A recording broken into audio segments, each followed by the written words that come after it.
নমস্কার, আজকে আমরা রান্না করতে চলেছি দই কারি রুই। এটা একেবারে নিজস্ব রেসিপি। এর জন্য লাগছে নুন, আন্দাজ মতো চিনি, লঙ্কা বাটা,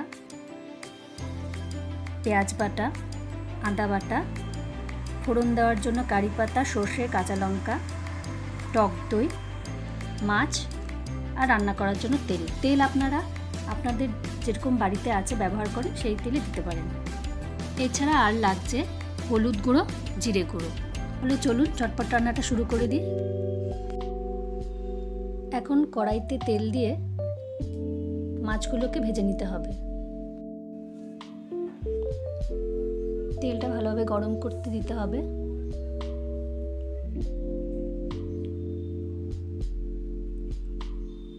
তেলটা গরম হয়ে গেলে এখন আমরা এক এক করে মাছগুলো ভেজে নেব।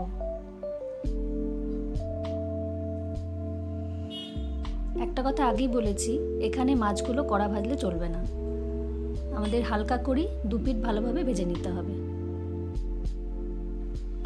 এখন আমরা মাছগুলো এক এক করে ভেজে নিচ্ছি।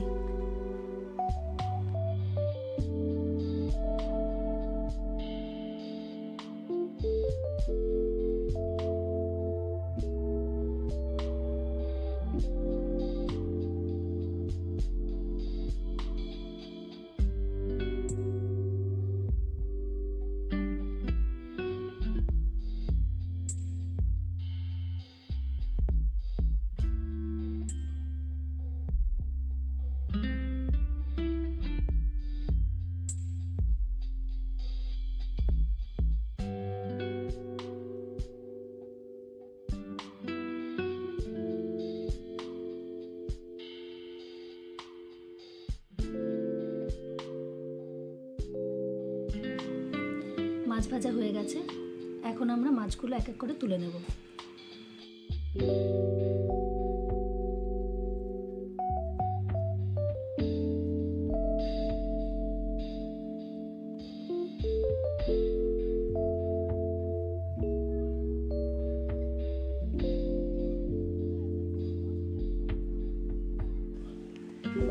এবারে মাছ ভাজার তেলে আমরা ফোড়নটা দিয়ে দেব।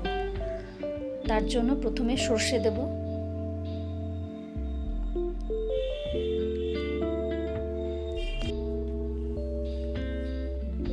এরপরে দেব 10-12টা মতন কারি পাতা আর 3-4টে চেরা কাঁচা লঙ্কা দিয়ে কিছুক্ষণ নেড়ে চেড়ে নেব।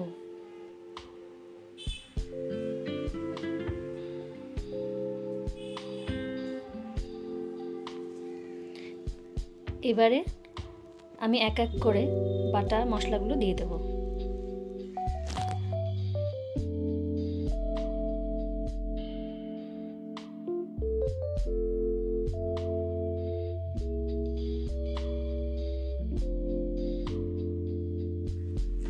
প্রথমে দেব পেঁয়াজ বাটা।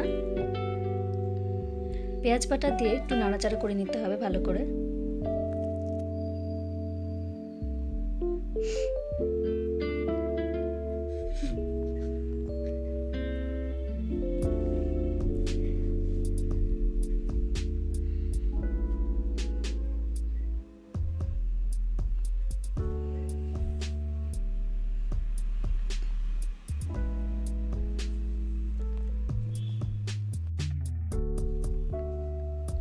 এখন দিয়ে দেব আদা বাটা।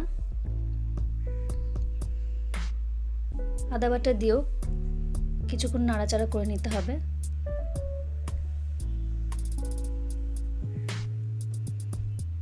তারপরে দেব শুকনো লঙ্কা বাটা, করে সব মশলাগুলোকে একসাথে ভালো করে নেড়েচেড়ে নিতে হবে।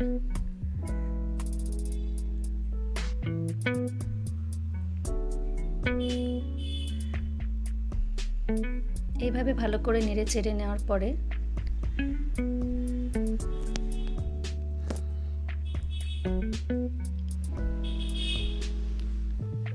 দিয়ে দেব একটু স্বাদ মতো নুন,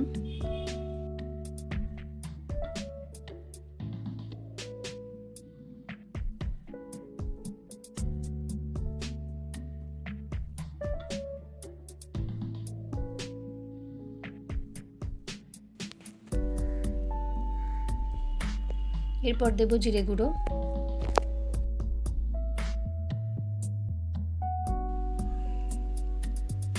দেব আন্দাজ মতো চিনি। চিনি আপনারা যে যেরকম খান মিষ্টি সেরকম দেবেন।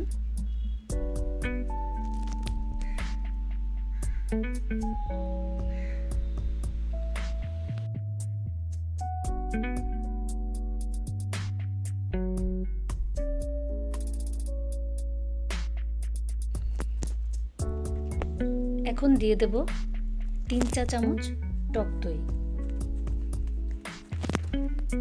এটা মনে রাখতে হবে টক দইটা যেন আগে থেকে ফেটানো থাকে।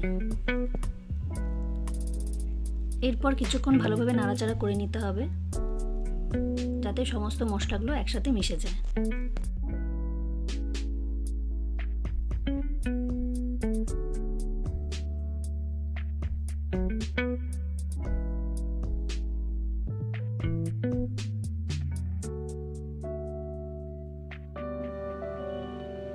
এবারে এর মধ্যে দিয়ে দেব হাফ চা চামচ হলুদ গুঁড়ো।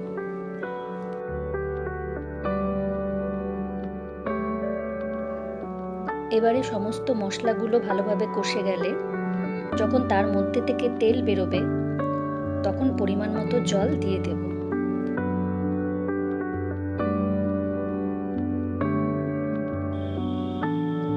জল দিয়ে দেবার পর মশলাটাকে ভালোভাবে নেড়ে চেড়ে এরপর ঢাকা দিয়ে ভালো করে ফুটতে দিতে হবে কিছুক্ষণের জন্য।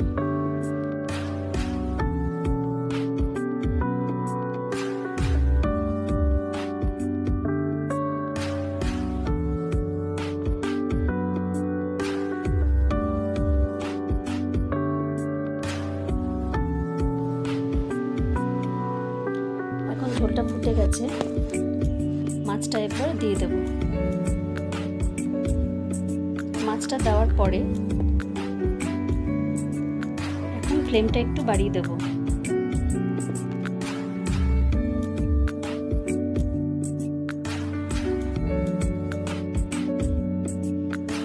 এরপর মাছগুলোকে একটু উল্টে পাল্টে নিয়ে নাড়াচাড়া করে ততক্ষণ ঢাকা দিয়ে রাখবো যতক্ষণ না ঝোলটা একটু শুকিয়ে আসে।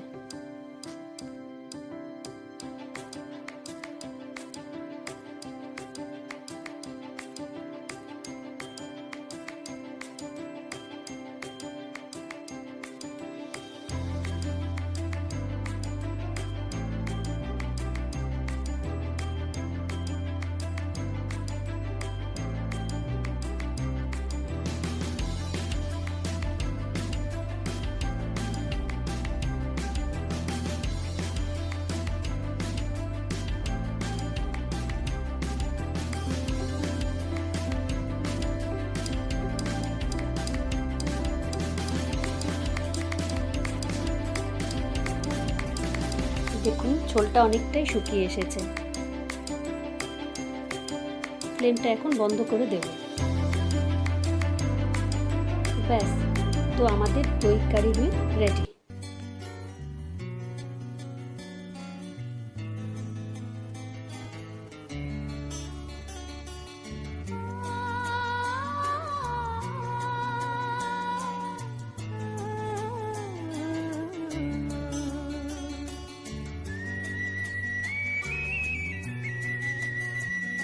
আশা করি আপনাদের এই নতুন রেসিপিটা ভালো লেগেছে। যদি ভালো লেগে থাকে তবে অবশ্যই লাইক এবং সাবস্ক্রাইব করবেন, আর রেসিপিটা কেমন লেগেছে সেটাও আমাকে কমেন্টে জানাবেন।